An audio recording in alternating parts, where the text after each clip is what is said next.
ನಾನು ಮೊದಲನೇದಾಗಿ ಈ ಲಜ್ಜೆಗೆಟ್ಟ ಮೈಸೂರಿನ ಮಾಜಿ ಸಂಸದ ಪ್ರತಾಪ್ ಸಿಂಹ ಅವ್ರ ಬಗ್ಗೆ ಒಂದು ಮಾತು ಹೇಳಕ್ಕೆ ಇಷ್ಟಪಡ್ತೀನಿ.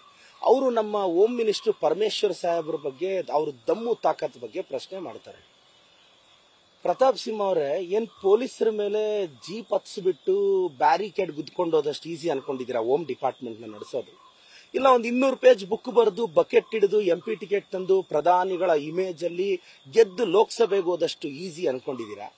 ನೆಟ್ಗೆ ಪಾಸ್ ಕೊಡಕ್ಕಾಗದೆ ಪಾರ್ಲಿಮೆಂಟಲ್ಲಿ ಅಟ್ಯಾಕ್ಗೆ ಅಂತ ಟೆರರಿಸ್ಟ್ಗಳಿಗೆ ಪಾಸ್ ಕೊಟ್ಟಷ್ಟು ನಿನ್ನಂತ ಅಯೋಗ್ಯ ಅನ್ಕೊಂಡಿದ್ದಾರೆ. ನಾನು ಪ್ರತಾಪ್ ಸಿಂಹನ್ಗೆ ಒಂದು ಮಾತು ಹೇಳಕ್ ಇಷ್ಟಪಡ್ತೀನಿ. ನಮ್ಮ ಪರಮೇಶ್ವರ ಸಾಹೇಬ್ರ ಬಗ್ಗೆ ಮಾತಾಡುವಾಗ ನಾಲಿಗೆ ಹಿಡಿತದಲ್ಲಿರ್ಬೇಕು. ಮುಸ್ಲಿಂ ಸಮುದಾಯನ ಮಾತೆತ್ತಿದ್ರೆ ಟಾರ್ಗೆಟ್ ಮಾಡ್ತಾನೆ.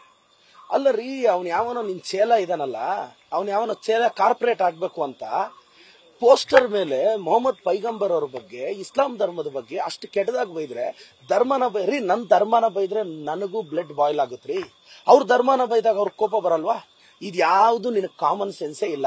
ಪ್ರತಾಪ್ ಸಿಂಹಗೆ ಬಾಯಿ ಚಪಲ, ಐಡೆಂಟಿಟಿ ಕ್ರೈಸಿಸ್.